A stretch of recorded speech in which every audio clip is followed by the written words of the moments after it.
bangon littafi na wanda yake dauke da duk labari na.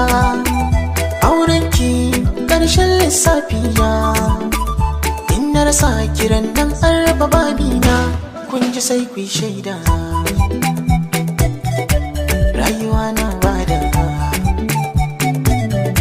na aminta ku yada,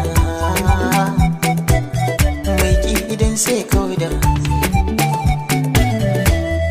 Ban ɗauka ba kar in shiga damuwa, in ba kai ba ina fada ruwa, saka a raina tamkar zanen zabuwa.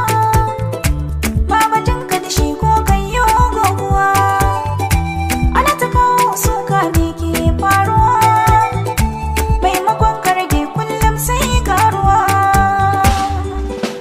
Na samo yarinya kyakkyawa, kun ganta san kowa, ta sami ni jin daɗi.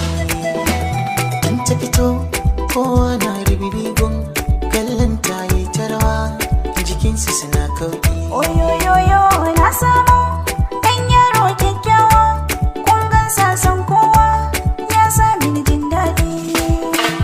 In ya fito kowa na rabe bigun, kallon sa yayi ta rawa, jikinsu suna kauɗi.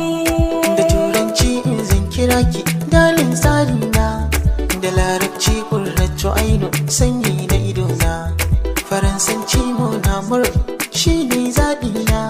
Kin zarce yadda suke tunani a cikin raina.